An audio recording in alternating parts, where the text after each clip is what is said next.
The Unbroken Home. A story of winning against racism and corruption in a world where wealth often dictates the rules and powerful people easily trample over the lives of others.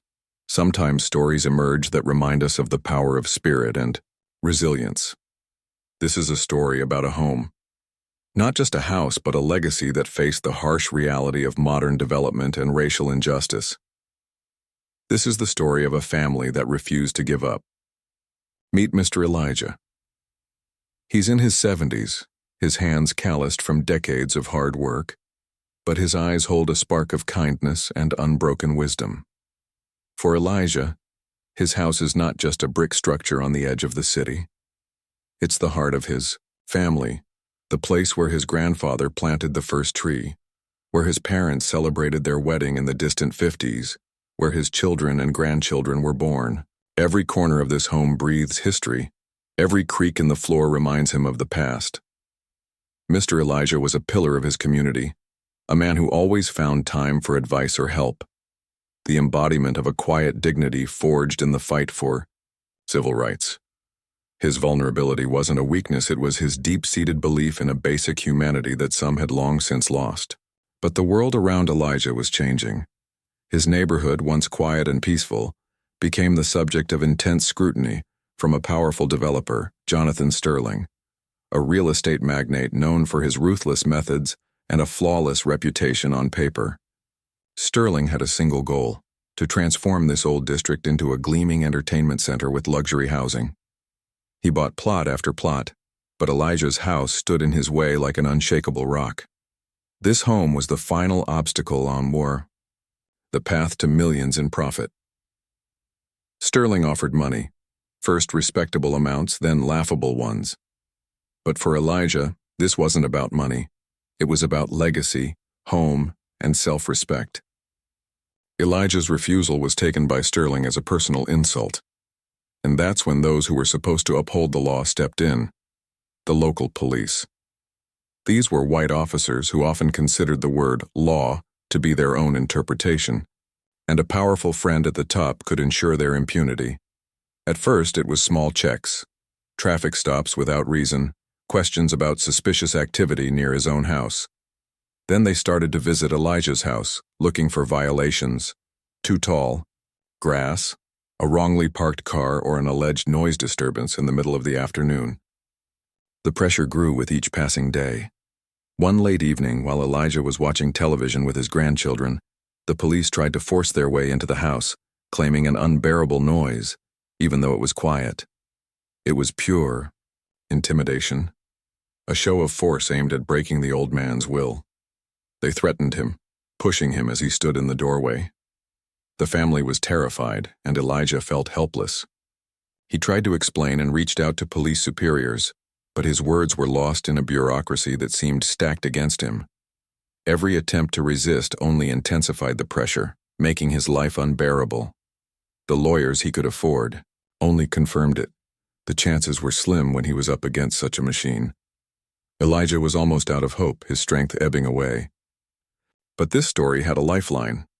Elijah's granddaughter, Michelle, a young and determined law student, refused to give up. She saw how her grandfather was suffering and knew he was too tired to fight. Michelle decided to take matters into her own hands. She began to seek help everywhere: on social media, at local civil rights organizations, on hotlines. Her desperate cry for help did not go unnoticed. Her message was answered by Nia Washington, a young but already seasoned lawyer with an impeccable reputation, known for her uncompromising fight against racial discrimination and corruption. Nia was the embodiment of strength and intellect. She herself had grown up in a similar neighborhood and knew the value of such a home. To her, this wasn't just a case, it was a personal mission. Nia immediately understood that Elijah's case wasn't just about eviction, but a disguised racial discrimination and systematic abuse of power. She started her own meticulous investigation. It was a Herculean task, reviewing hours of surveillance, footage that captured the police's inexplicable and excessive visits to Elijah's house, interviewing neighbors who also felt pressured but were too afraid to speak. Nia found former Sterling employees who were willing to testify about his dirty methods and schemes. She not only proved the fact of persecution, but also demonstrated a systematic pattern of targeting minority residents. The lawyer didn't stop at anything.